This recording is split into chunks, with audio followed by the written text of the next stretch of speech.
Welcome to another edition of the PhinManiacs.com live podcast. I'm joined this week by Louis Sung and Chad Ronnebaum. Kathy is out. She is not joining us tonight. She decided she has better things to do with her life, such as, actually having a life, I guess. Come on. We have a life, guys. The Dolphins are our life. We're awesome that way. No, I have no life. I wake up, I go to bed. Wake up, go to work, come home, update the website, and go to bed. Repeat. Note to self. That's the last time I try to help you out. So, anyways, meet Louis and Chad and I are here on Good Friday, and of course, if you're listening to us on a recorded basis, which many of you do, again, quite a few hundred of you listened to it last week, not as much as the week before with over 1,000, but hey, it's a slow time of the year, and it is what it is. But there is lots of pre-draft chatter going around, and we're going to talk about that, dive into it, help you navigate through the fog a bit, and see exactly what the Dolphins might be doing with the 14th overall pick, and in the second round. They don't have a third round, so really a lot of people are focusing on the first two picks because that's going to obviously set the tone for the rest of the draft. Another option is the Dolphins could trade down in the first round and accumulate another third round pick, perhaps, or could they trade somebody during the draft and accumulate a pick that they can then use up, move down, and so forth. We know Dennis Hickey likes to make all kinds of moves. We saw it last year. Tannenbaum is not afraid of trading up, not afraid of trading down. Everybody likes to do that. So we're going to kind of talk about that and see who might be a possibility, if anyone, on the Dolphins roster would be traded during the draft. First, we're going to jump right in to the biggest signing in Dolphins free agent history, Josh Freeman, quarterback. And at least it appears that way because, man, the craziness and talk about a third-string quarterback who is not ever going to see the field this year. I mean, let's be realistic, guys. The only time he's going to see the field is training camp, preseason, and that's it because Ryan Tannehill, knock on wood, and I have a wood table, so I'm knocking right now, okay? He's never missed a game, never missed a start. Well, he never missed a start, but he did get knocked one right, game. Yeah, he had to leave against the Jets last year, not this past year, the year before that. Yeah, 2 years ago. Right. But he's never missed a start. Matt Moore is pretty durable. If the Dolphins are down to their third-string quarterback, why watch the game? Seriously. But no one's talking about anyone else. Spencer Paysinger got signed linebacker. He's going to see the field a hell of a lot more than Josh Freeman, but I don't know what the craziness is about Freeman. Can you guys help me out? Louis, I don't know if you got some information. Chad, I don't know if you got some inside information. Is Josh Freeman, according to some, is going to compete with Ryan Tannehill for the starting job? Fill me in, guys. You want to go first, Chad? Sure, I can go first. I think he is going to compete with Matt Moore for the second-string job. I think he's going to have an uphill battle to have a chance of winning that job. But, let's face it, he's got the skill sets to do it. So he would be a much cheaper option than Matt Moore probably. So, he has some ability to win the job, I think. But I wouldn't count out completely if Josh Freeman looks really good in camp, like if he's picking up the Bill Lazor offense okay and he looks good in it. Just don't count out Miami carrying three quarterbacks, and Josh Freeman then may have an inside track of being the number 2 quarterback coming into next year. So I think there's some possibilities for him there. I don't think realistically whatsoever he's coming in to compete with Ryan Tannehill. So I can't say I don't like the signing. It's not like they're giving him big money or big guarantees or anything. He's probably better than Brady Quinn or Pat Devlin. That's why I look at it. And those are the other number 3 quarterbacks they've had the last few years to compete. So I look at it as an upgrade at the number 3 quarterback. Not a big accomplishment to say that you're better than Brady Quinn and Pat Devlin, though, Chad. I would definitely say that much. Oh, no, I agree. But I'm just saying if you're always looking to upgrade from starters to depth, to me, he's a solid number 3. He's somebody that has game experience. He's been successful in the league at times. So I don't know. I don't think he's a long shot to beat out Matt Moore. I don't think he would by any means be the favorite, but I really think he's come in to compete for that number 2 spot. And again, if they both look good, both Matt Moore and Josh Freeman look good, then I think it wouldn't shock me if they keep both of them. Well, okay. The whole outcry and the whole everybody's so excited about Josh Freeman thing comes from the one year it was 2010. He put together this was the year that everybody was so excited about. He put together a 25 touchdown and only 6 interception year, 3,451 yards. I mean, yeah, sure, that was a really good year. And since I'm pretty much obligated to talk about it, 95.9 quarterback rating. Okay, now that's out of the way. And 2012 wasn't terrible either. 27 touchdowns, 17 interceptions, over 4,000 yards. But something right in 2013, I guess something happened with then Buccaneers head coach Greg Schiano. Apparently, he and Josh Freeman just didn't like each other very much, and he found himself on the streets real quick. And then he wound up in Minnesota, and he didn't even beat Christian Ponder for that job. So, and if you can't beat Christian Ponder, I ponder the thought of you being an NFL quarterback. Yes, I just did that pun. It's pretty much obligatory. I like that pun, Lewis. That's pretty creative. That is pretty good. Although I will say, from the Vikings, and correct me if I'm wrong, didn't they just get him in the middle of the year, and then within a week he started? It was something crazy because Christian Ponder was doing so terribly that they're like, well, Josh Freeman can't possibly do any worse, and lo and behold, he pretty much did worse. It was really crazy. He got signed in the middle of the season. He started the game very few days after he got signed. He actually attempted 53 passes. He attempted. I mean, come on, dude barely knows the playbook, and you're gonna throw him out there throwing 53 passes. Of course, it was a disaster. 20 completions. He only had 190 yards in that game. But honestly, if anyone is looking at that game as a measure of Freeman's success in the NFL, they're absolutely out of their minds. Yeah, that was my point, is that he has a track record of having some success. Now, granted, he isn't what I would call the future at the quarterback position or anything like that, but, I mean, you're with the reality the Dolphins are in the coming years with Ndamukong Suh's contract, and that they're going to have to be looking to sign Ryan Tannehill to a big extension. They've got to be thinking at ways they can be economic at other positions. And, as much as I like Matt Moore, and I'm glad they got him at a reduced rate this year. Way reduced. Oh, they did, but I just, if you could have a reasonable number 2 quarterback, which I would consider Josh Freeman, somebody you could reasonably consider your backup quarterback, and he's, a fourth of the cost maybe than a Matt Moore, that's another player on your salary cap. So I can see, again, the thought process behind doing it, but I would definitely not be excited if he was their plan at the number 2 quarterback. But I think Twitter way overreacted to him coming in just literally to compete for the number 2 spot, and more than likely just end up being a camp body. So, I mean, that's really what's going on. Nobody would be excited if the mentality was that he's just coming in to compete for the backup job. People are looking at his good years in Tampa Bay and saying, yes, finally, somebody who's going to push Tannehill out of the job he doesn't deserve. Skip Bayless, Skip Bayless. Skip Bayless says Josh Freeman did more in that 1 year in 2010 than Tannehill has done in all 3 of his years. And all I wanted to do was scream at the top of my lungs, because that was the 1 year the Buccaneers went 10-6. And yes, he was a big reason they went 10-6, but there was also more to it than that. And then suddenly 2011, 2012, 2013 were pretty darn pathetic compared to those years. And so we're just going to hinge the next quarterback success on 1 year in 2010, and then the rest of the years were terrible? No. Nice try, though. I appreciate your attempts, but no. Josh Freeman, if he comes in and somehow manages to beat out Matt Moore for the backup job, that's fine. I don't mind. Matt Moore, I've liked Matt Moore for a long time, but if Freeman can beat him, that's fine. But there is no way, shape, or form in any universe, for that matter, that Josh Freeman is going to beat out Ryan Tannehill for the starting quarterback job. It just isn't going to happen. Sorry, Tannehill haters, you ain't going to get him out of the way today or tomorrow or the next day.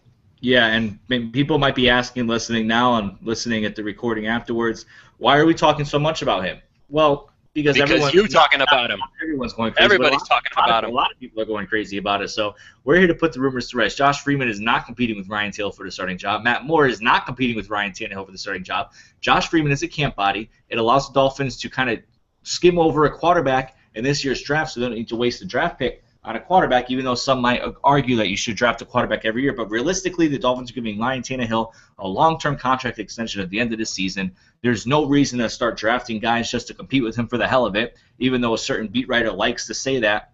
I'm not going to mention any names. We know his name. Yeah, we all know his name. And we were told in a live chat on PhinManiacs on our website not to mention him, so we're not. But like someone said in the chat just now, let's see, where is it? Retro Gramer 530. Dennis Hickey drafted Josh Freeman. He's just looking out for him, giving him a paycheck. Yep. Yeah, Dennis Hickey did draft him. He obviously likes him. So Hickey's kind of repaying the favor here, getting Josh Freeman a look. Maybe get him on tape this preseason. He might not make the final roster, if not. But hey, Hickey's kind of giving him a favor, saying, "Hey, come work out with us. We'll put you in our program. We'll get you on tape. We'll kind of try to give you another shot in the NFL." But then again, Mike Tannenbaum had 3 quarterbacks on his rosters in New York, so who knows? Who knows where the Dolphins goes? All right. It's not out of the question that they might bring up 3 quarterbacks, though, like Chad said, because supposedly somebody tweeted earlier that Tannenbaum's teams have had a history of carrying 3 quarterbacks on the roster. So yeah, that's not out of the question. It's a complex issue. Josh Freeman might stay with the Dolphins and then kind of make the way for him to move into the number 2 spot next year and move on from Matt Moore. We'll see. But I'm not really expecting much. I'm really at this point, it's probably just to get him on tape and Hickey repaying the favor. And if Freeman works out in camp, hey, they might end up keeping him. Then we can trade him for a 3rd-round draft pick, right, guys? Yeah, right. Maybe a 1st round too, according to some. Yeah. All right. But moving on from that, we're going to talk about Spencer Paysinger a little bit. He came from the New York Giants this past season. Actually played with the Giants his entire career, dating back to 2011. He's played in pretty much every game except 2 throughout his career. He's been a role player, special teams player, spot player here and there. 115 total tackles, 25 assists, 1 sack, 2 forced fumbles throughout his entire career. Last year played in 15 games, total tackles 12, 3 assists. So no sacks. So Spencer Paysinger is a depth guy. He's a special teams guy. Yeah, the Dolphins told him he's going to compete, but everyone's going to compete for a roster spot, right? That's how that works. He's not going to be the opening day starter. Be very surprised if that were the case. But Paysinger is very good on special teams. He's a great addition to the team. And honestly, more people should be talking about Paysinger than they are about Josh Freeman because, as I mentioned to you guys before we went on the air tonight, Spencer Paysinger is going to see the field a hell of a lot more than Josh Freeman will. I might have mentioned that on the air too. Yep. Paysinger is going to see the field a lot more. So really, the focus in regards to the last 2 signings from the Miami Dolphins should be on Paysinger, not this 3rd-string quarterback who's not going to play. It's a magical QB world. We all know it. We all acknowledge it. We just kind of live with it. But the world we are just living in. Yep. It's a quarterback's world, and we're living in it. Yeah, and Retro Gamer again, 530. I don't know what your real name is. Tell us so we could kind of call you by your real name here in our PhinManiacs live chat. Paysinger, yeah, you're right. He's a great veteran for these young linebackers and will be that veteran presence in the locker room for them. Paysinger I see as a replacement for Jason Trusnick, which I think is a good good comparison. He can play all 3 linebacker positions, and I read an article from a Giants website that the Giants were actually hoping that Paysinger would eventually develop into their starting middle linebacker, and that's where he started all of those games in I believe it was 2012 that he started. No, 2013 that he started all those games. And that was before John Beeson came in and took over for him. So Paysinger, he has a little bit of potential. I'm not going to expect him to come in and beat Koamisi for the middle linebacker job, since he's the one who's lined up to start as of right now before the draft. So we may have a new middle linebacker by the time the draft is over. So we don't know that yet. But Paysinger might surprise us. I'm not expecting much, but to say that he's just a depth signing that can't do anything, I think that's a little bit overstated, because he does have some potential. He does have starting experience, and according to a lot of Giants fans, he did really well when he was called upon. So it seems to me that we shouldn't be pushing Paysinger aside just yet until we can see what he does. He may surprise us for all we know.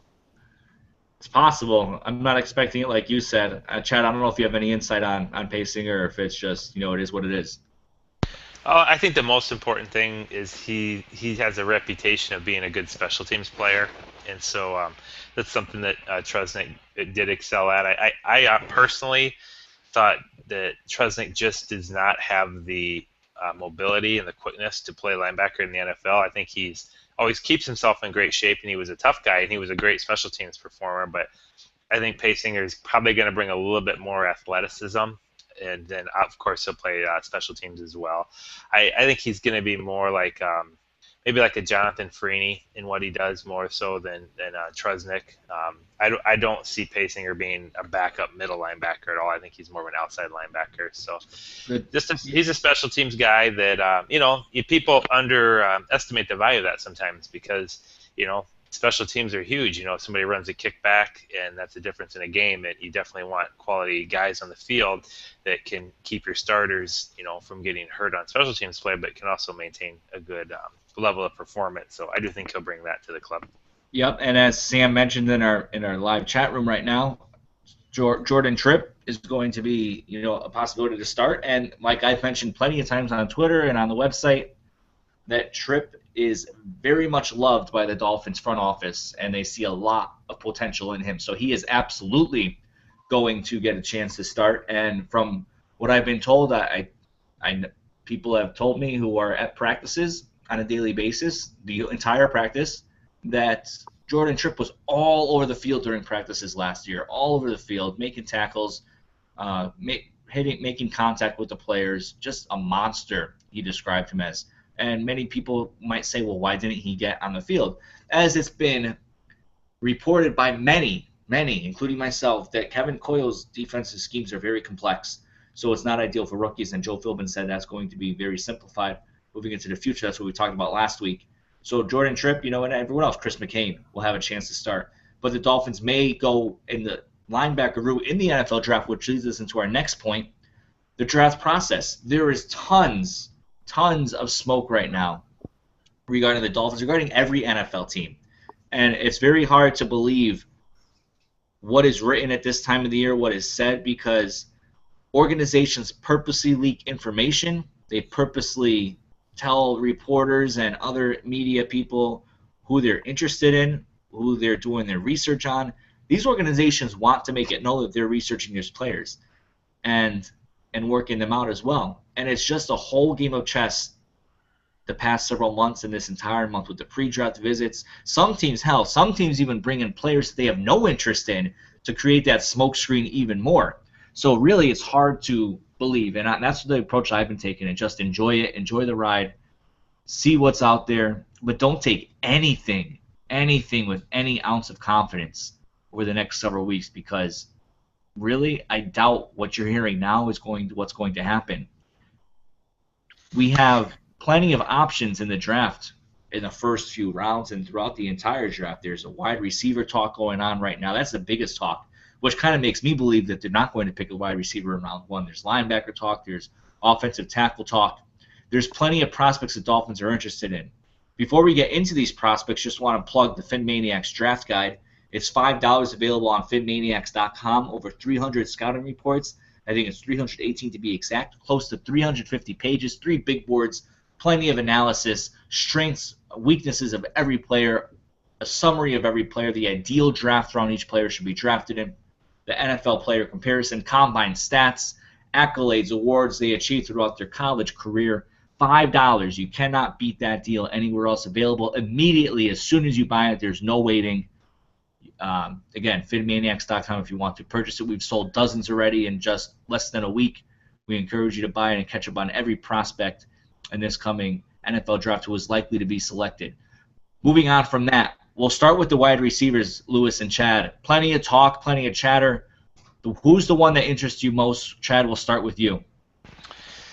Oh, the wide receiver position is so difficult because there's so many prospects in this draft. I know this week it seems like Perryman's just been shooting up the boards because he ran a fast 40 time. going off just last year, the team has changed so dramatically with Dennis Hickey and Tannenbaum in there from when Jeff Ireland was there in their philosophy. And I'm much, much more like what Dennis Hickey and the rest of their talent evaluators look for. And this obviously is my personal preference. I consider the combine performances as exclusion criteria, and I consider on-the-game performance with heavy emphasis on big-time opponents is inclusion. And what that means is if I'm looking to draft somebody, I want to see somebody that played dominant football against Alabama, Florida, Florida State. That, to me, is impressive. What I mean is exclusion criteria is if a guy shows up and he runs a 4.25 40, that doesn't impress me that much. I'm just looking for a guy that can run at least a 4.4 40 if he's going to play on the outside, and at least a 4.5 40 if he's going to play in the slot. To me, those extra numbers are nothing but people training to be sprinters at a 40-yard dash in the combine. And similar, just with an offensive lineman, I expect them to be able to bench press 225 so many times. But if they can go way over that, to me, that just means they've done a lot of training in the weight room. Again, I refer back to what they did on the field. And the reason I was bringing all that up is on a guy like Perryman, I get really, really hesitant because, wow, he seems like he's incredibly fast and he's big, but he hasn't played a lot of high-level competition, and he doesn't look like he's like this brilliant route runner with amazing hands on film. So, again, I think Jeff Ireland used to lean towards those guys because he really would fall in love with people that were amazing athletes more so than players. So I'm not as big on him. And I don't really have what I would call a favorite wide receiver other than my preference is for them to wait until the second round, or if they can trade into the third round, because I think there's so much talent at that position to work with. I know Darrell Green Beckham has been in the news that there was rumors, of course, that Miami was interested in him. I find it hard to believe with the way Philbin likes the team captain, high character type guys, but it would be hard to pass him up if you get into a second or third round and combine him in at your third wide receiver spot. So I know that's kind of a wishy-washy answer. I know they've had Devontae Parker visit. I like him. I would probably still, I think size is something they could still use, even though they brought in Jordan Cameron. So I still kind of like Armani Cooper from Alabama, probably, if I were going to pick one in the first round.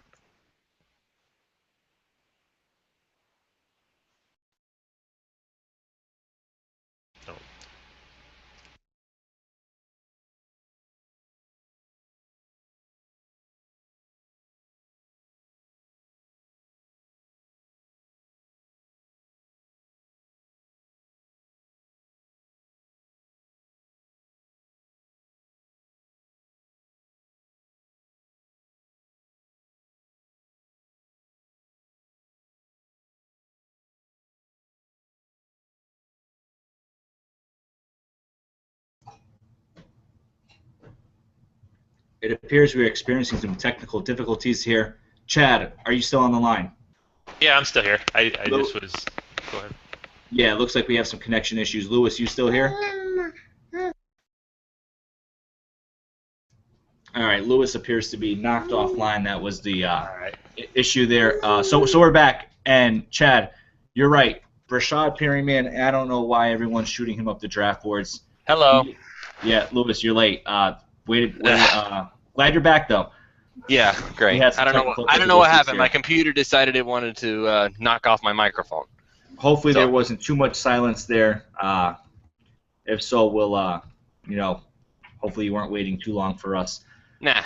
But Lewis, before I start and go into a tangent, whatever the heck it's called, why don't you give us your opinion on the wide receivers in this draft class? Okay. I'm gonna go back to what I was talking about just now. Did anybody hear the Dorial Green Beckham being a reclamation project part? No. Okay, so here's what it was. Matt Miller had said on the Bleacher Report that the Dolphins were falling in love with Dorial Green Beckham and that he was being seen as a reclamation project. So, yeah, he'd definitely be a project, all right. He'd probably need to be babysat like Des Bryant was for a long time. Make sure he keeps his mind on football and not on other things that are going to get him in trouble. Because you look at the stuff, you see Dorial Green Beckham, 6'4", he ran I believe it was a 4.5 something, I think, and for a guy that size, that's pretty good.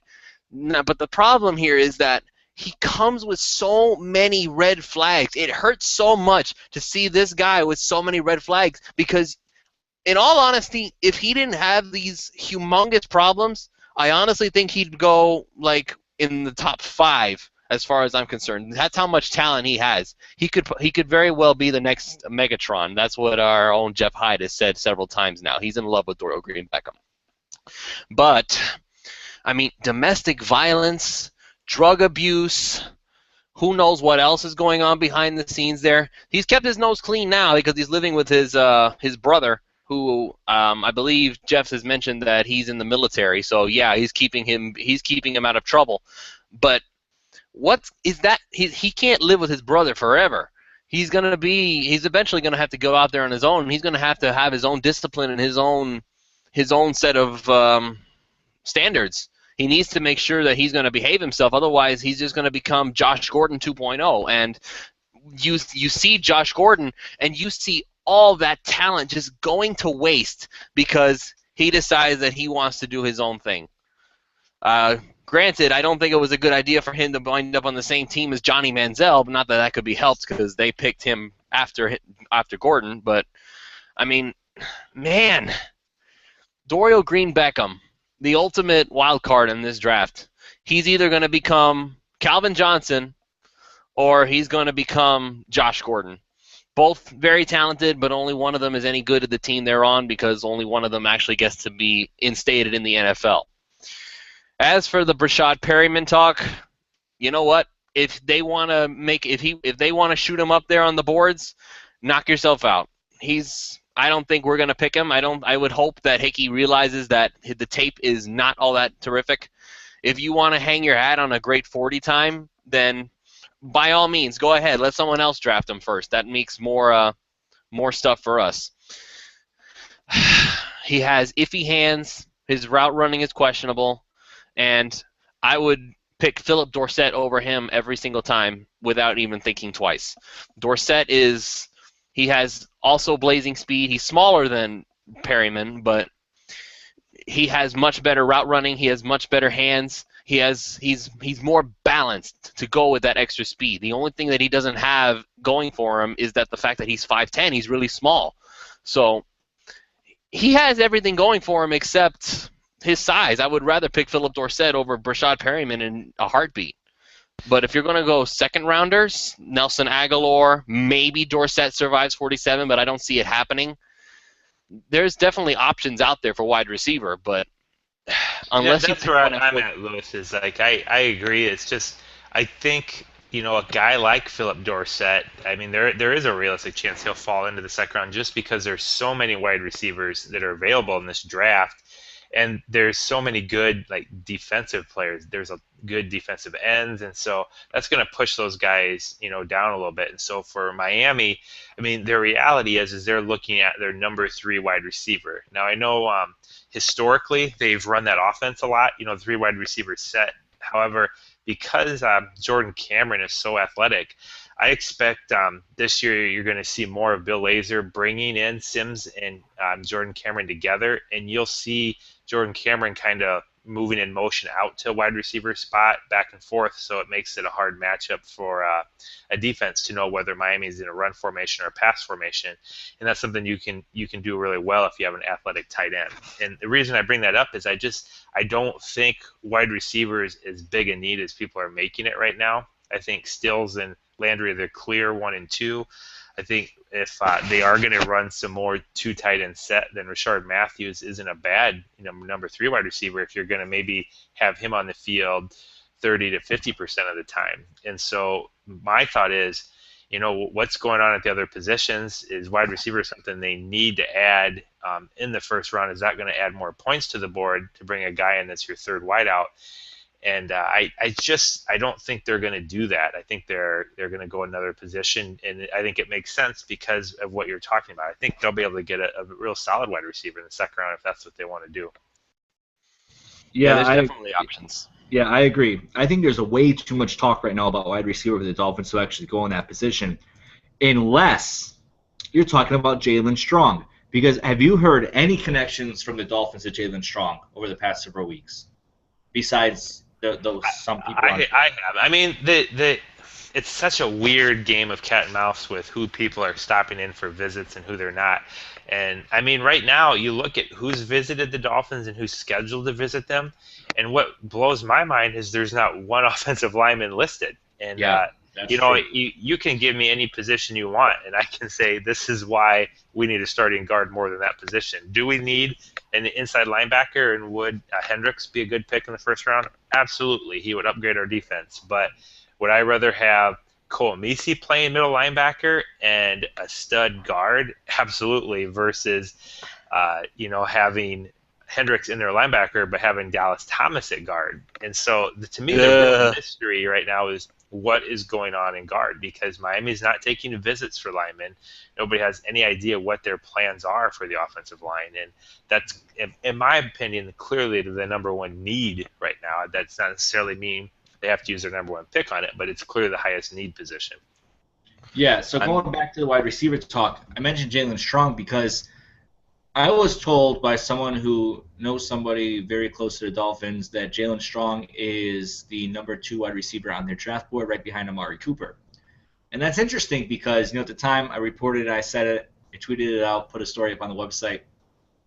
It's interesting because, well, everyone's saying, well, how about Kevin White? Well, I don't know. The Dolphins obviously look at things differently. And in our draft guide, Kevin White is the number 1 rated wide receiver. Amari Cooper is number 2, but Jalen Strong is number 3. And I've been told the Dolphins are absolutely in love with him. And I have not seen any media reports from any of the beat reporters talking about Jalen Strong. Jalen Strong, for those who don't know him, is from Arizona State, was a redshirt junior. His strengths, he has good bulk and size for the position. This is coming straight from our draft guide, guys. So if you're liking what you hear, please order it, $5, PhinManiacs.com. He possesses the ideal name for a big body, tough receiver. He has a prototypical body size, the receiver position, uses it very well to his advantage. Good frame, body control out of the box to box out smaller cornerbacks to gain an advantage in tight windows. He's not going to blow by too many people with his straight line speed, which kind of fits the Dolphins' offense, but he has good quickness and the ability to shake off defenders at any point of his routes. Again, sounds like the Dolphins, right? Athletic enough to go up and snag the ball out of the air, but sometimes doesn't extend his arms fully to high point to catch. He is very good at bringing in the ball if his hands are on the ball. Very strong hands, will make a few acrobatic catches at the next level. Route running can be improved, but he makes some good subtle head fakes that will allow him to create enough space in the middle of the field.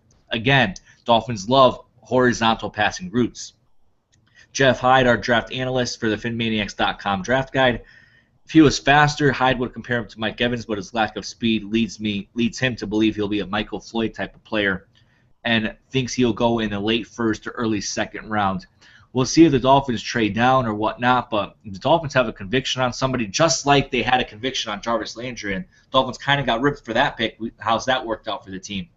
Jalen Strong is a very interesting name who might be on the Dolphins roster, come April 30th. Another one is Devontae Parker, who gets me excited. He's from Louisville. And last season, Parker caught 43 passes, 855 yards, 5 touchdowns. Again, Jeff Hyde wrote the scouting report for Parker for the PhinManiacs draft guide. Terrific when the ball's in the air. Body control is the best in this year's draft and has the hands to bring down almost any pass. Only had 3 drops last season. So, the hands are not going to be an issue. Does need to refine his route running a little bit and run blocking, but he could become the complete receiver that the Dolphins are looking for. Other talk have been about Sammy Coates. Sammy Coates scares me. Drops way too many easy passes. Dorial Green-Beckham, touching quickly on that. I don't see the Dolphins drafting him because of his off-field issues. Joe Philbin, remember, traded Brandon Marshall because of the domestic issues and so forth. I mean, there's a lot more behind them, but that's part of it. Cut Chad Johnson almost immediately after that happened. So DGB was cited for domestic violence and whatnot, and I believe, or some other similar crime. So I don't believe domestic violence, drug abuse. It's not pretty with him. The Dolphins I would be very surprised if they drafted him. George Farmer visited the Dolphins. He's going to be a 7th round or undrafted free agent. So if the Dolphins would have to go with wide receiver, again, I just went on a rant there, talked really fast. Jalen Strong, Devontae Parker would be in play for me. Of course, Amari Cooper, we didn't talk about him. One of the best in the draft. The Dolphins might have interest in trading up for him.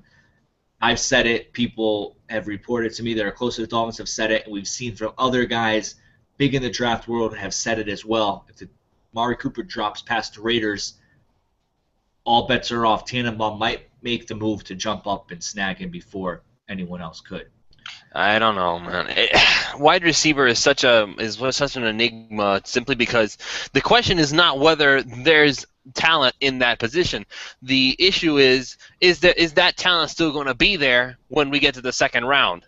That's the issue here. Well, that's the thing. You know, I mean, who would be available? I'm just going to pull up the draft guide real quick and see what our guys talked about as far as wide receiver position rankings. Let me pull it up here.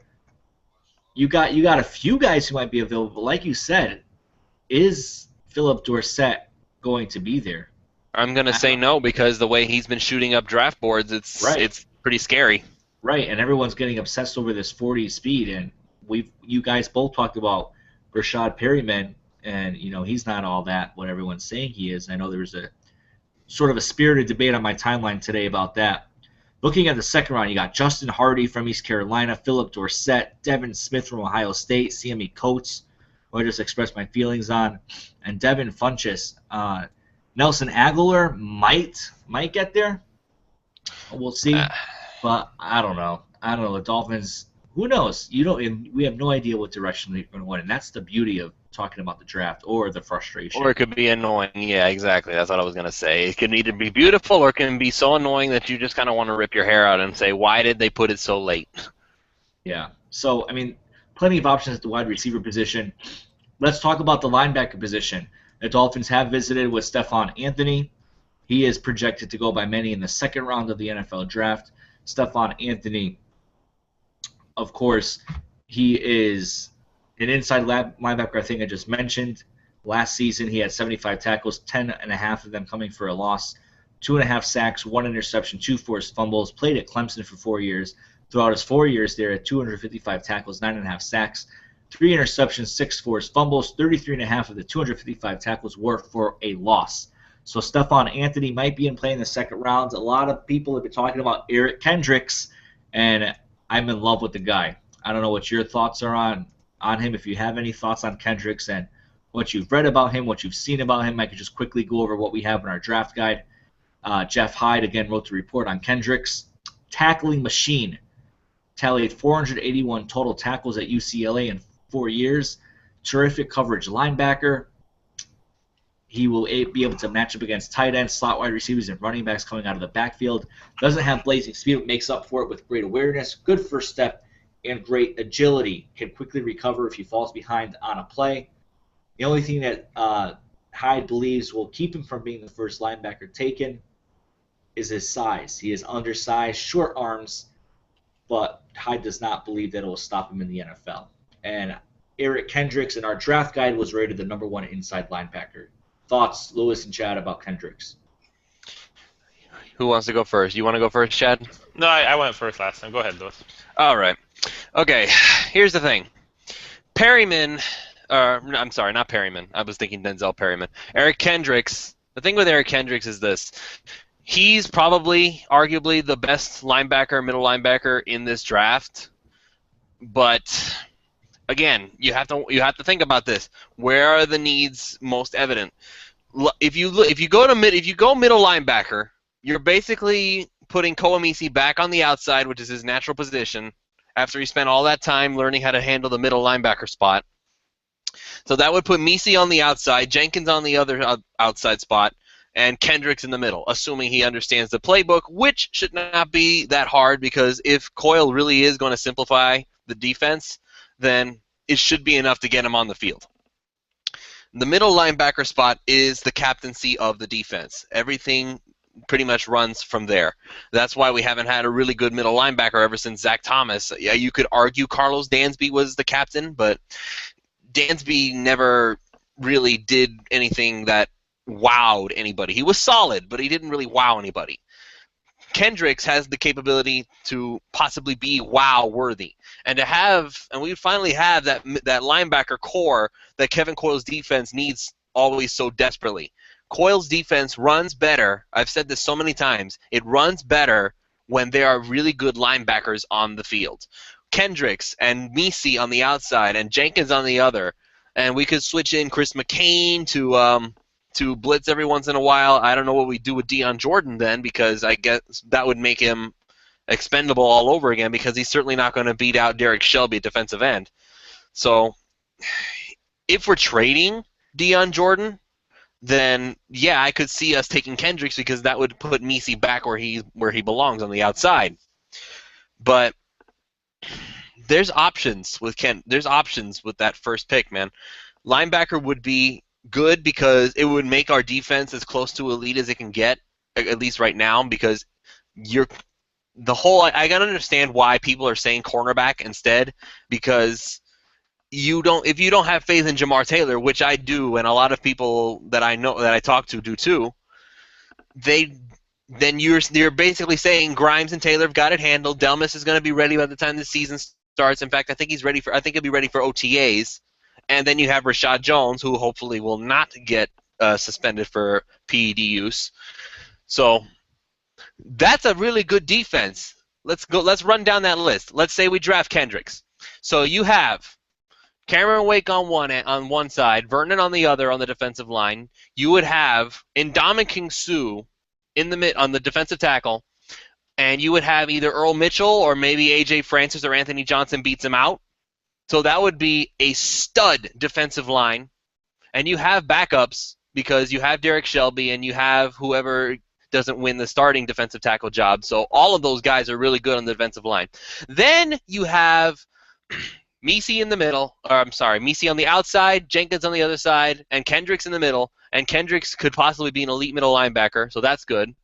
Then you have Brent Grimes, Jamar Taylor, who I personally think is going to finally step up and earn that starting job, Rashad Jones, and Louis Delmas. That is a really, really good defense. And I'm not going to say they're going to be better than the Seahawks, because until I see somebody be better than the Seahawks, I'm not even going to dare say that. But that sounds like a top 5 defense to me, with Kendricks in the middle there. So if Kendricks is number 14, then then we're going to have to be hoping and praying that other teams don't take too many wide receivers if we really want one. But that's the argument for Kendricks, is that with Kendricks there in the middle, we could have potentially an elite defense in the NFL. They're very different players. Eric Kendricks, I like his athleticism. He's pretty good speed for his size. He's 6 foot tall, and I think he's going to be a more natural player and be able to play the pass. I personally, if it were me, I like Denzel Perryman better because he's a very sound run defender. I mean, he's a physical hitter, and so I like the idea of taking my middle linebacker and putting him in there behind Ndamukong Suh and just beating people up. And that's exactly the type of player Denzel Perryman is. He's stronger than Eric Kendricks, and he's built a little more compact. He's a real physical guy.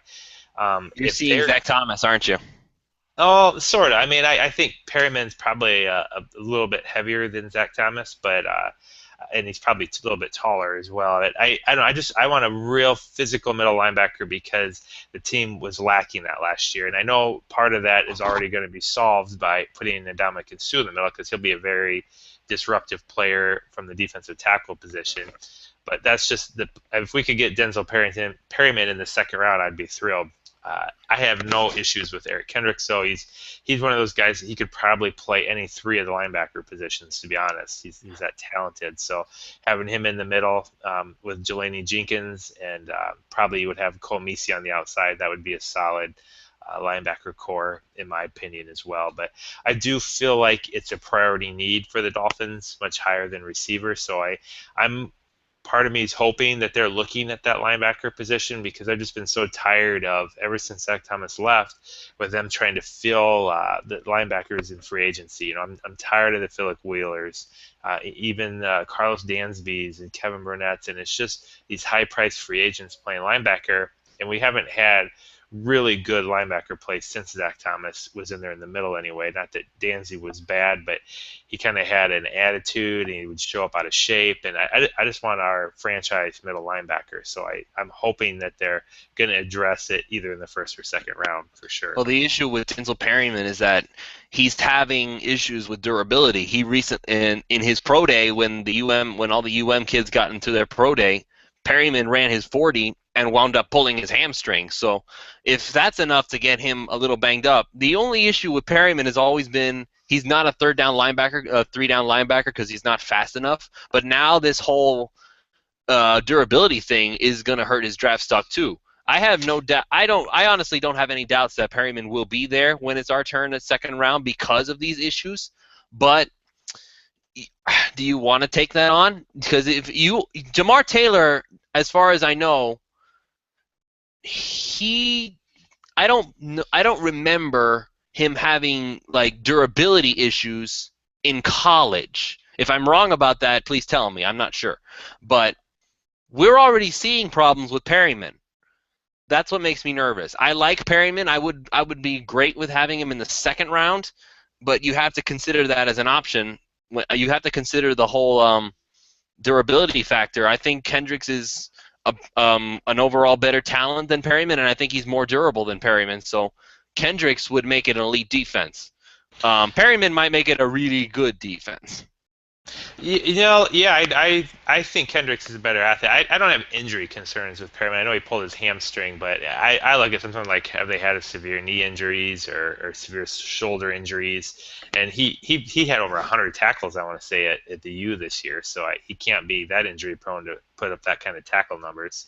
I think he's the best pure tackling inside linebacker in the draft, and what I noticed in this last year, particularly after that Denver game, it wasn't the C.J. Spillers of the world that were giving us fits. It was physical, yard running backs, and we just didn't have physical linebackers. And so my concern with Kendricks is, he's physical, he's a 3-down linebacker, but is he going to be the guy that comes up there one-on-one and sticks a 235-pound running back and puts him on the ground? And I know that Perryman is that kind of a football player, and I think our defense needs that kind of player in the middle because I think we have enough talent around that with a guy like Rashad Jones. When Louis Delmas is back, those guys are so physical that you can bring them up and they can handle a lot of the coverage that your middle linebacker needs to do. And Jelani Jenkins is very good in coverage as well. And so I don't know that we need another really good linebacker in coverage. I want a guy that's just a physical menace in the middle of the field. But, I mean, it's a fair assessment. It is Denzel Perryman's foot speed enough that will he get picked on by Tom Brady, and will he be able to handle the quicker players in the game? So that's a hard thing to tell. That's certainly one of the knocks on Perryman is his inability to effectively remain in coverage and be a good player in coverage. But everything else, like you guys have said, have been he's very good at. It's just that coverage factor, and I don't know how important the Dolphins look at that and whether or not they feel that his positives outweigh his negatives in that aspect. One name that's hot right now in our chat room, our live chat room, is Paul Dawson from TCU. And Dawson is very interesting. Justin Capriati, Twitter @JCapSports, wrote the scouting report for the PhinManiacs.com draft guide. Rated him the number four outside linebacker. He could play the middle too, though. So we don't know where he's going to end up in the NFL. And Capriati describes him as a football player. The athletic concerns should be pushed off to the side because Capriati says that Dawson plays the game with a level of tenacity and pursuit desired by the vast majority of today's NFL. Capriati continues and says that the truly insane numbers Dawson posted this past season should fully be credited to his surreal instincts and motor. He says that Dawson plays at 120% the entire game and reads the field like an NFL linebacker should. He beats the ball carrier to the spot, and despite his lack of speed, he's shown the ability to cover the entire field sideline to sideline. Capriati said that Dawson is one of the best coverage linebackers in this draft to his agility and overall body quickness. There are times where his pursuit turns into the eagerness and leaves left missing an assignment at the cost of attempt to make a play. He's a bit small and isn't overly strong in his tackling or taking on blocks. Like I just said, he can play outside or inside. because he does have experience there.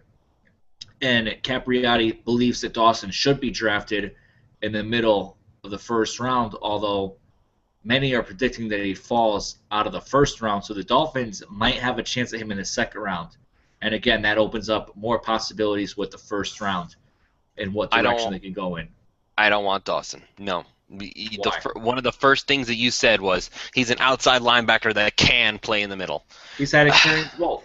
I know Koamisi, right? You're worried about Koamisi. So yes, it's like, okay, you're naturally an outside linebacker. I kind of don't want to have to bump you in the middle, especially when you're going up to the next level. If you are naturally an outside linebacker and you're going up to the NFL and you're going to become a middle linebacker, that's a scary proposition, because it's not like it's not like a lateral move where you're just going to switch over and play in the same level. This is the NFL. Things move much, much faster, and if your instincts aren't built up to the point where it's honed to a T, you're going to have a few issues, and I kind of don't want to take that shot with Dawson. You okay? Is everybody sitting down? Yeah, go ahead, Chad. 100% agree with Lewis. I think this is the first time. time. Whoa. All right, I'm done. You've agreed before. Don't make it sound so terrible. I quit. When I started off my spiel on draft picks where I said exclusion and in-clear, and where I used the combine as exclusion criteria, Dawson was disappointingly slow, like, in my opinion, ridiculously slow for a linebacker. He's definitely not somebody I would think could do anything but play strong side linebacker, and I can't see us needing an outside linebacker when we've got McCain and Deion Jordan and Koamisi. So I just, if he had run a faster 40 time instinctually and on film, he looks great. I mean, and maybe Dawson will, overcome that and have a great NFL career, but it's just, there's something you got to be at least a bar level speed, and if you can't run at least in the 4.7, 4.8 range consistently, that makes me nervous. We'll see. I mean, I love Kendricks. I love Dawson. I know you guys don't love Dawson, but I love well, I don't even know what I'm saying anymore. Did I say I love Kendricks and I love Dawson? You guys don't love Dawson, but I love Dawson. Okay, there we go. Perryman intrigues me, but like who just said it in the chat room? Let me see here. Anon7687, that means anonymous. So someone just chatting away in there says, with Perryman, you need to substitute on third down and need another linebacker on the roster. He's absolutely correct. Everyone is intrigued by Denzel Perryman. He is the hometown guy, went to college in Miami, and would love him on the Dolphins roster, but honestly, is he the best fit? I don't think so. Give me Kendricks, give me Dawson. I know you guys want someone else, but it is what it is. We'd be okay to with clarify, Perry. though. To clarify that with you, Matt, that means you're in a down. It just doesn't mean third down. It means you're in 3rd and 5 or longer, or an obvious passing down. Yeah. And I don't think most teams are going to play 3 linebackers anyway on the field. Right, but if you're bringing in Perryman as the middle linebacker, usually they might do 1 or 2, and then you're going to keep him on the field anyways.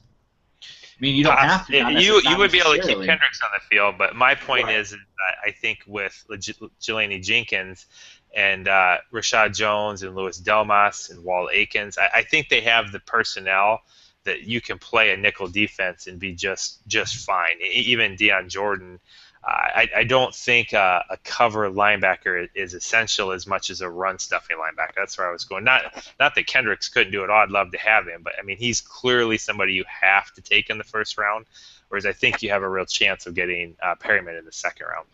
Yeah, you're basically going with more what the needs are for the defense, more than just like the Kendricks has more overall talent, but I understand what you're saying is that where Perryman does have his flaws, he kind of dominates in one area, the one that we actually. My point would be what's it matter how good a linebacker is on your third down pass defense when the team's running the ball all over you? You've got to be able to stop the run. Yeah, we'll see. We'll see where the Dolphins go. I mean, there are a bunch of possibilities again. The linebacker position is not the deepest, so if they don't grab one in the first 2 rounds, they're probably not going to grab a starter. So it'll be interesting to see what they do there. Another position that has been talked about quite a bit is the cornerback position, and I know there is quite a bit of debate on, Trey Waynes, Marcus Peters, Kevin Johnson, Byron Jones even. Who is the best cornerback in this draft? And there is so Marcus Peters. So much disagreement. In the PhinManiacs draft guide, yes, Lewis, we have Marcus Peters rated the number 1 cornerback, Trey Waynes number 2, Kevin Johnson number 3. And some might be surprised by that, but guess what? I think it was today on ESPN. I'm not sure who was rating the cornerbacks, but he had Kevin Johnson as his number 1. I believe it was Lou Riddick. Lou Riddick. So he had Kevin Johnson as his number 1 guy, and so do we. No, not so do we. We have him as our number 3, but he's right up there. So there are, again, options. Marcus Peters, let's take a look at him. He has off-the-field troubles because he argues with his coaches a lot. I'm sorry, I shouldn't say off-field issues. He has on-field issues on the sideline. Jeff Hyde wrote the report for Marcus Peters. Hyde is getting a lot of love tonight. We're going to bring him on the show, hopefully in a few weeks leading up to the draft as we get closer. He says that Peters has good size, good speed, the best in this class at blanketing both deep threat receivers and short yardage receivers. Tremendous physicality and doesn't shy away from bigger running backs or receivers. Great pursuit to the ball carrier, has a knack for making the big turnover. At his best in press man coverage, which is kind of, Kevin Coyle likes to play zone much more than man. That's why Vontae Davis and Sean Smith are no longer here. So I don't know, are the Dolphins going to adapt to it or not? Where he struggles is when he is asked to play off man, again, concerning. Struggles in the wide receiver screen game and the running game with shedding off of blocks. Doesn't do a great job of fighting his way off blockers and in turn can be taken out of the play at times. Now for Trey Waynes, before Lewis professes his love for Trey Waynes. Wrong. Hold on. Prototypical size and speed for the cornerback position, good long arms and great straight line speed. Waynes does a great job of running with a deep receiver and using his big body and aggressive hands to close out passing lanes. Great tackler. Does a good job of squaring up his target. Where he struggles is with the short and quick passing routes, which we know the Patriots love to do. The Jets are probably going to employ a lot of it, and to be honest, so are the Bills. So he might not be a fit for the Dolphins either. Tightness in the hips that makes him easily exposed to quicker receivers. Has a problem reading the quick routes as he seems to be a step behind some slant routes and quick hitches. Vulnerable in the red zone. At times he finds himself opening his hips too soon. So plenty of more that you can find all that information out in the PhinManiacs draft guide for $5. You download it on PhinManiacs.com. Instant download as soon as you buy it. Lewis, I just said you love Trey Waynes. Tell me more about him, buddy. Okay. I love to hate Trey Waynes. No! Trey Waynes, no! For gosh sake. We probably just lost all our viewers just now.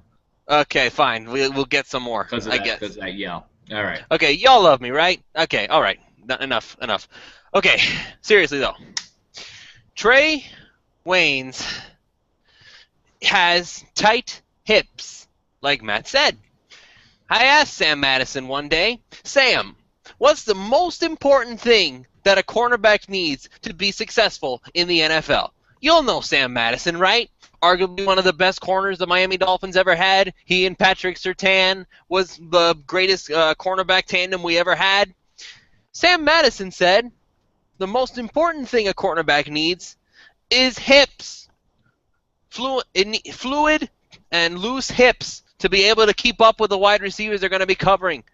The biggest issue that Trey Waynes has been said about him is that he has tight hips. He can't turn that well. Making up for it with your speed is not going to cut it for very long. And, by the way, if I'm not mistaken, and please correct me if I'm wrong about this, because this I'm not sure about, but I read somewhere that Jamar Taylor was faster than Trey Waynes. He ran a faster 40 time, so he doesn't even have that going for him. Jamar Taylor is faster than he is. So, not only does he have that issue, he also tends to be a little grabby. And that's going to be a severe problem in the NFL, especially considering the new rule set where past 5 yards, you're not allowed to bump the wide receiver anymore. That's a dumb rule, first of all, in my opinion. But if that is Wayne's play style, to be getting grabby with the receivers, and you go past 5 yards, that's penalties. You're just asking to get penalized over and over and over again. Trey Waynes is not worth the first-round pick, in my opinion. The only reason he's getting bumped up to the first round is because there isn't a whole lot of talent left. I would much rather have Marcus Peters. He's far more talented overall than Trey Waynes. The only problem is that he's a knucklehead who needs to learn how to handle himself. Waynes, I honestly believe that Jamar Taylor would go before him in this draft, no problem at all. In fact, if he was in this draft, I think Jamar Taylor might have been the first overall cornerback pick. That's how I feel about this, about Trey Waynes. That's how I feel about all the cornerbacks in this draft. There's some talent there, but there are serious issues there, and I don't want to pick a guy at 14 that is probably not even going to make the starting lineup. Man, I don't know what to do. This second time in a row, I agree with Lewis. I mean, that's unheard of, isn't it? Usually Lewis is out of his did mind. this last week. You guys are Yeah, really scaring me. I'm going to fire you both pretty soon. Yeah, I'm not a Trey Waynes hater by any means. I think he's a talented athlete, but I mean, he's clearly a press corner. He's not. He doesn't fit well in our scheme anyway. So I'd be really surprised if they drafted Waynes at number 14. But more so, it's just it doesn't fit what Miami has right now. I mean, they need another veteran corner, in my opinion. I'm hoping they've got one on the radar. After the draft is over, that they're going to look at. And I just say that because Jamar Taylor's young, Will Davis is young. Bryce McCain, he's simply a cover corner that's going to be playing in the slot. And then, all they have is Brent Grimes. And they lost a ton of leadership when Cortland Finnegan retired that's going to help guys develop. And, I'd be concerned. So let's say you bring in a young corner and you're going to have him playing behind those three. I don't think he's going to beat out our top three corners right now if you draft a rookie. And so one, you're then drafting a first-round pick that's not going to start. And two, you don't really have the veteran corners right now to help develop him very well. And so it just doesn't come off to me as a position to go get a high-profile rookie at. Take a mid-round guy you can develop and get a veteran guy in there. And don't sleep on Will Davis. I mean, he had a bad injury. I don't think he'll be ready for the start of the season, but he should be back to form by mid-season, and you have again another young corner with upside. So I just don't see him jumping on another young corner to throw in there is the right direction. Yeah, I have to agree with you, Chad. I don't think they should go in the cornerback position in round 1 or round 2 for that matter. If they want to get somebody in the later rounds of the draft to compete with Jamar Taylor and Will Davis, I'm all for that. But I don't think they should spend an early pick on that. They just have way too many other needs.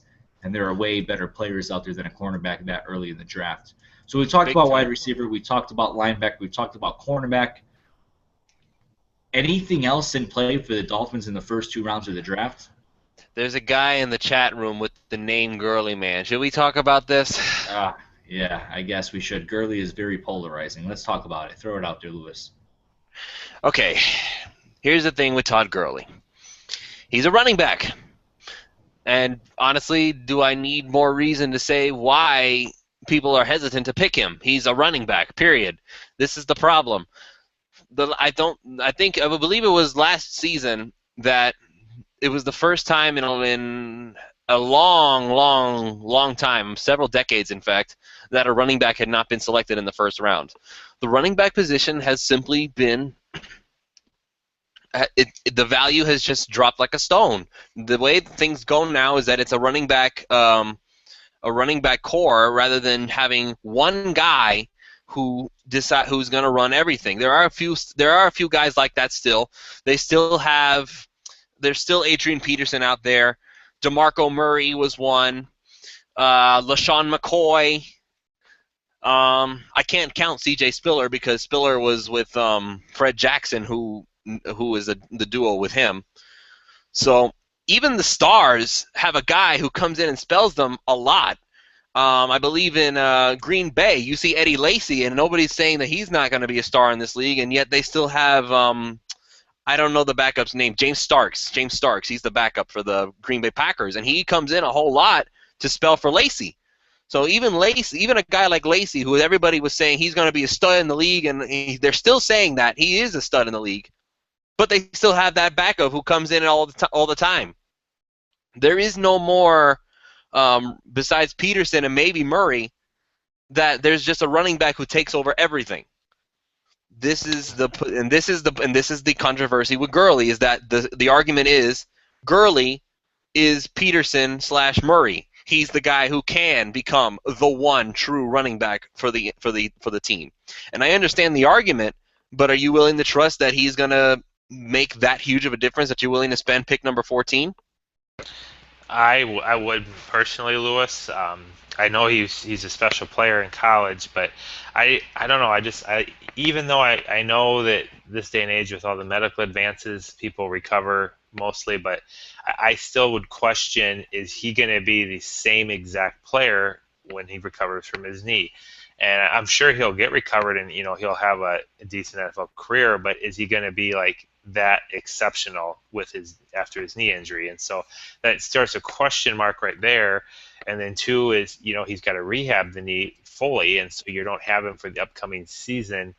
And so I have a hard time giving up the 14th overall pick for him, knowing he's not going to play, knowing he's not a need pick, and just not knowing really where he's going to fall at until after you pick him in terms of health. And so honestly, I would take him in a heartbeat in the second round for his potential. I think he is a special player, but I couldn't justify taking him that high in the draft. Todd Gurley is polarizing. Like I just mentioned, many have described him as the best running back to come into the draft since Adrian Peterson.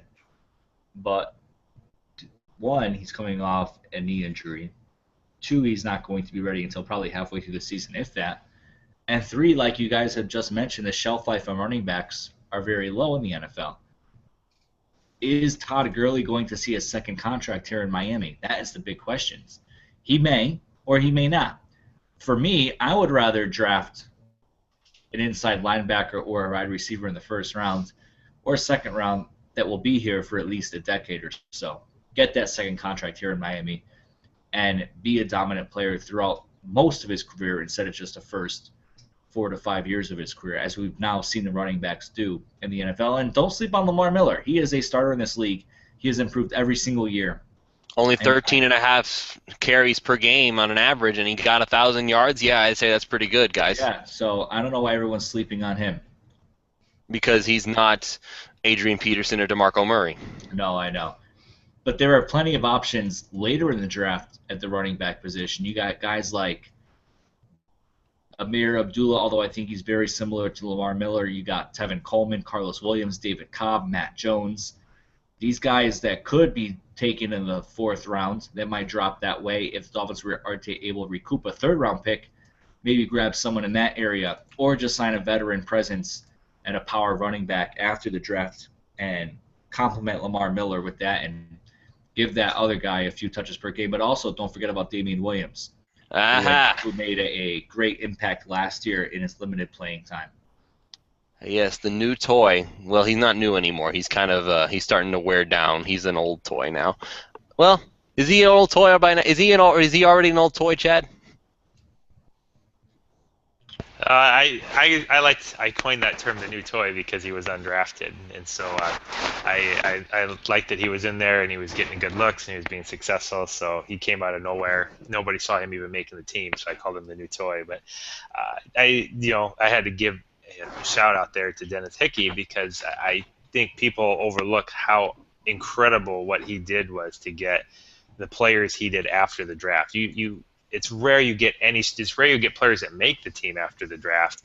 And Anthony Johnson looks like he could be a solid player at defensive tackle. Damian Williams looked like he could be a solid player at a running back. And Chris McCain, even if he doesn't turn into an all-around linebacker, he's a great pass rusher. And to get those guys after the draft, that was, to me, just stunning.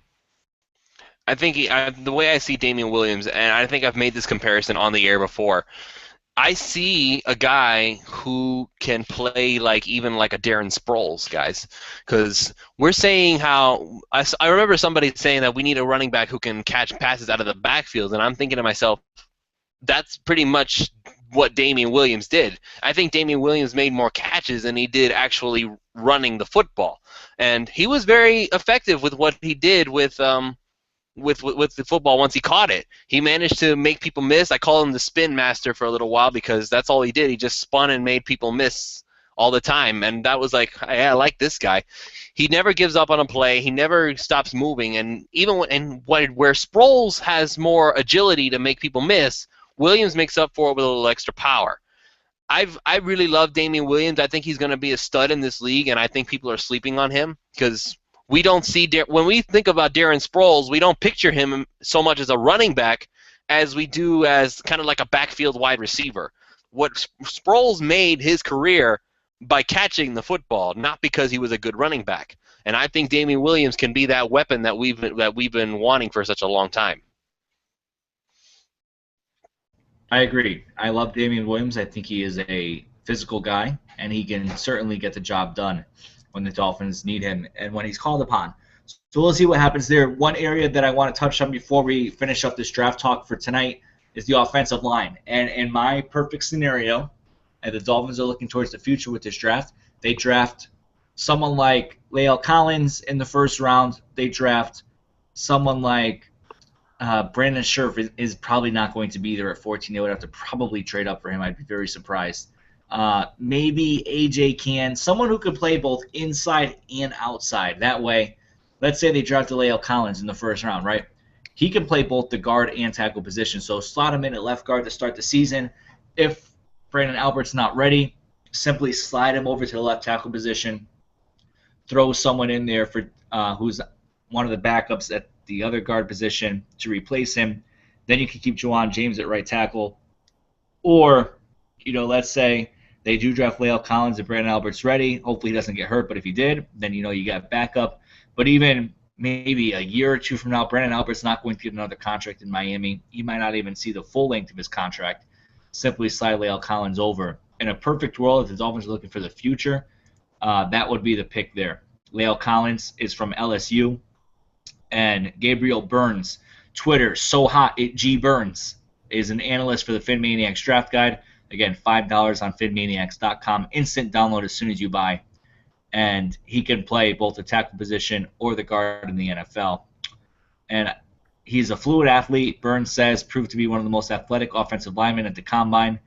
And he can be extremely valuable.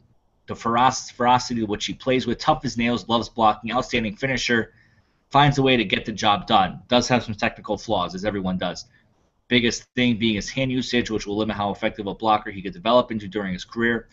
Too aggressive at times, occasionally misses a block off of that, and does have some significant inconsistencies in his form, but they can be easily corrected with good coaching. I think I said significant.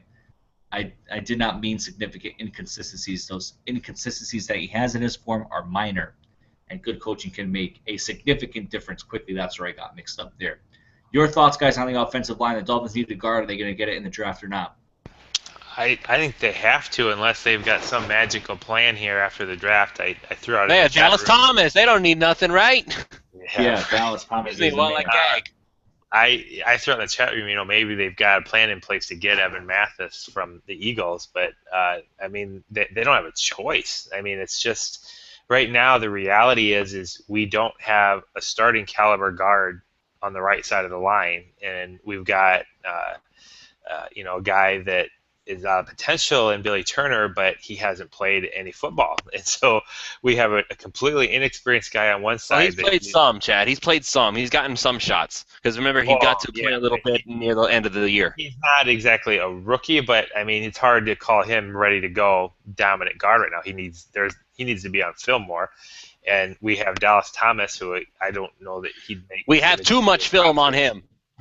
Yeah, we've got plenty of film on Dallas Thomas, and so my thought is, everybody's talking about all these positions. What does it matter who you have at running back? What does it matter who you have at receiver when the lineman's just going to blow in there and pile drive Tannehill if he doesn't have the ball in 3 seconds anyway? And so we've got to have some upgrades on the interior of our line. And so I'm hoping they're just playing coy and Lael Collins is their plan. That would be an ideal pick, but I would get nervous if they're thinking, we've got some guys that we're hoping we can pick up like in the 4th round or something that they feel like are sleepers, because that would be an enormous risk if they don't have a solid veteran come in with them.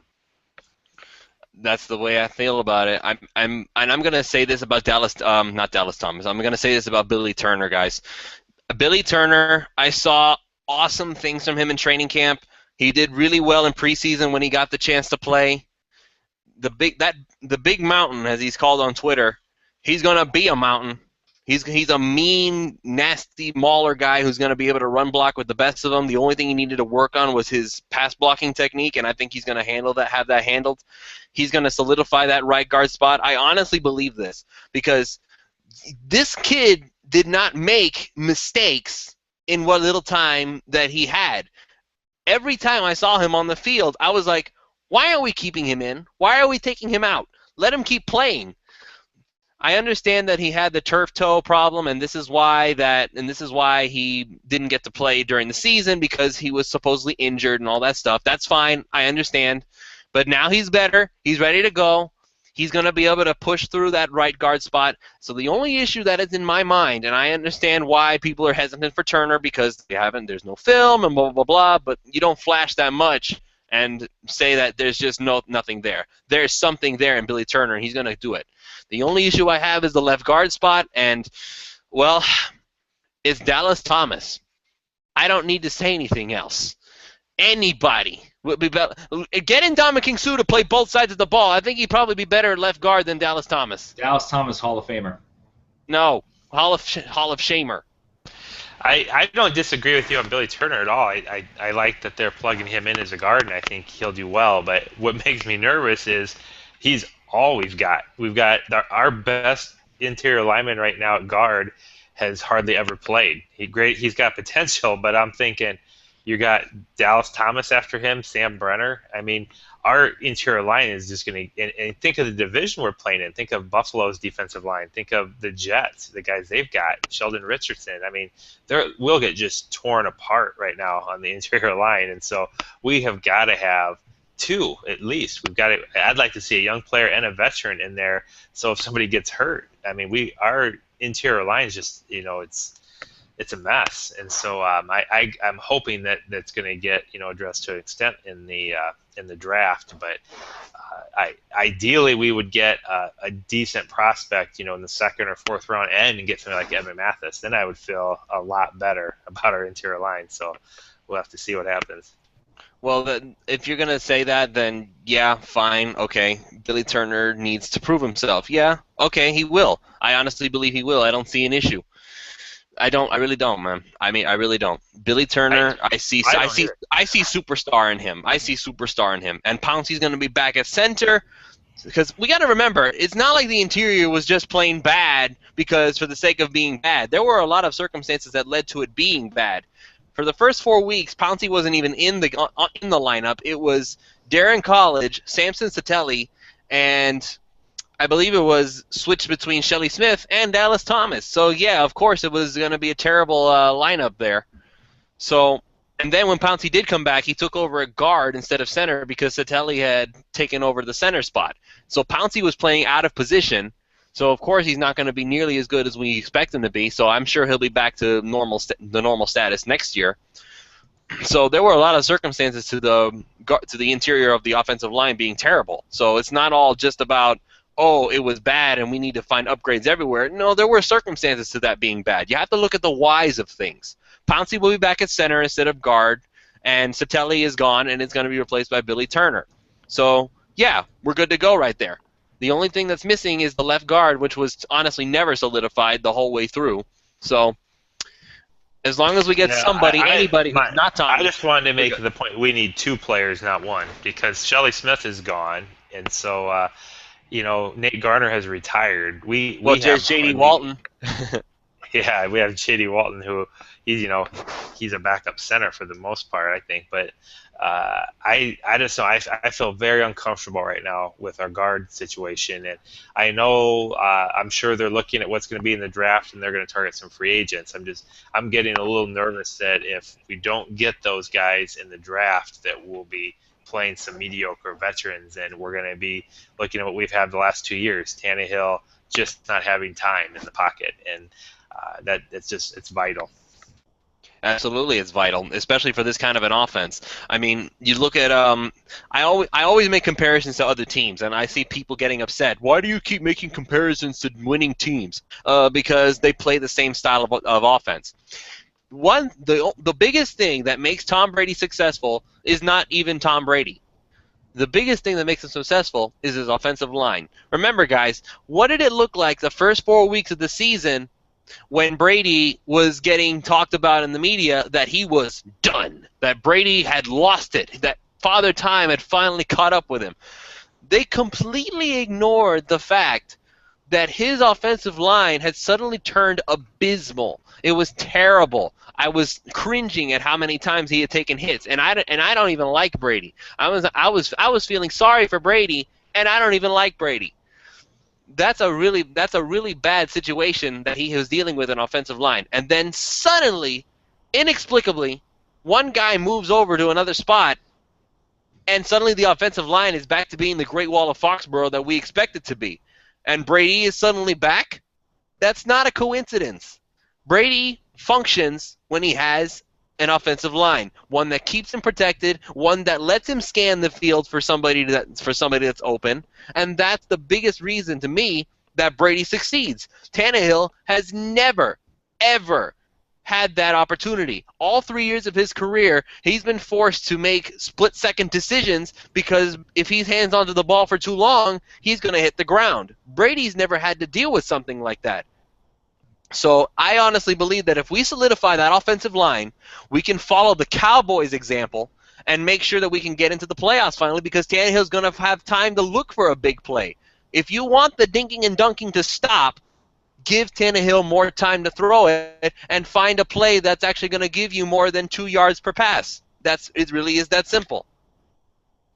Yeah, they're like you said. If the Dolphins go to linebacker route, they have a stud middle of the defense, the front two lines. If they go the wide receiver route, they're going to have a stud wide receiver group. If they go the offensive line group, they are going to have one of the best offensive lines in the NFL. So really, just a great amount of options the Dolphins have with the 14th pick in the NFL draft. And again, in the second round too. The second round is filled with depth, and there are plenty of ways the Dolphins can go. And we're just going to have to, grin it and bear it over the next several weeks as we hear all these media reports of who the Dolphins are interested in, who they're doing their research on, who they like, who they don't like. And just remember, guys, it's all smoke and mirrors. All smoke and mirrors. So we talked about, at the beginning of the show, Josh Freeman, Spencer Paysinger. We talked about all of the draft information coming out over the past week, and there's tons of it. There's going to be a ton more. We're going to continue to talk about it over the next several weeks because that's what the talk is going to be around the NFL. That's what's going to be like. And we are here to try to bring you all the latest news, information, rumors, and try to, navigate you through the fog and really just break it all down for you and, of course, provide you with information on each prospect. Again, if you haven't downloaded the PhinManiacs draft guide, do so now, $5. Instant download as soon as you purchase it. Over 300 scouting reports, just under 350 pages. Also, if you're in the Connecticut area, we are having a draft party for the first round of the NFL draft. It's going to be held at Dave & Buster's in Manchester.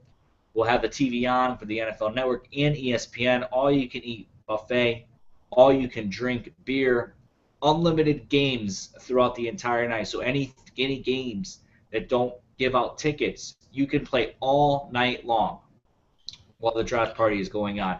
Before we sign off. Hold on. It was 36 diehard NFL fans will be there. There will be Dolphins prizes and giveaways throughout the evening. So find out more information about that on our website, of course, PhinManiacs.com. And if you would like to reserve your spot, you can email me at PhinManiacs@gmail.com. Louis, before we sign off, one more thing from you. Yeah, just before we sign off, I just wanted to ask, so what did we feel about Greg Jennings' awesome April Fool's joke? Oh, man. That was just, I don't know. I have no words for that. We all thought he was getting signed somewhere, and then he decided. I didn't even look at it. I knew what it was going to be, and before I clicked on it, so I was just like, whatever. I'm not going to click on it. But you did call that. We were talking in text messages. You did call that early on in the evening. It's like, how can nobody have any information on where he's going to go? Yeah. Well, all right. That's that.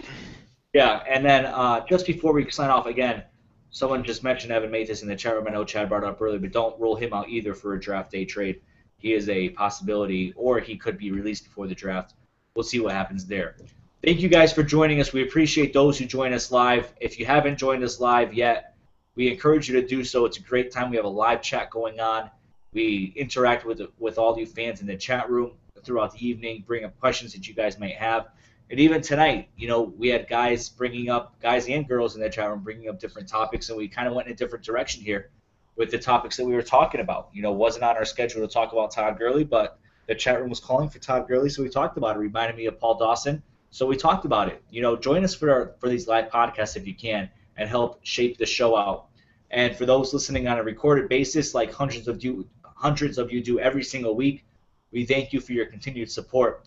Be sure to visit PhinManiacs.com on a daily basis. Follow us on Twitter. If you're watching on YouTube, you see our usernames right on your screen. Give us all a follow. We'll have plenty of information and draft analysis and reports leading up to the draft, and of course during the draft, following the draft, and plenty of news throughout the entire year. We thank you for joining us. We hope you have a great holiday weekend. For those who celebrate Easter, enjoy. For those who are celebrating Passover, enjoy. For those who believe in the Easter Bunny, enjoy. Don't spend too much money on your children. I waited 2.5 hours at the mall today for my 8-month-old daughter to get a picture with the Easter Bunny. But you know what? I guess those are memories that you can never get back. So you're a good daddy, Jim. You're 2.5 hours at the end of it is not the end of the world, right? Right. All right. So again, thank you guys for joining us. Have a great week. We'll talk to you next week with all the latest information about the Miami Dolphins. You guys all have a great night. Take care.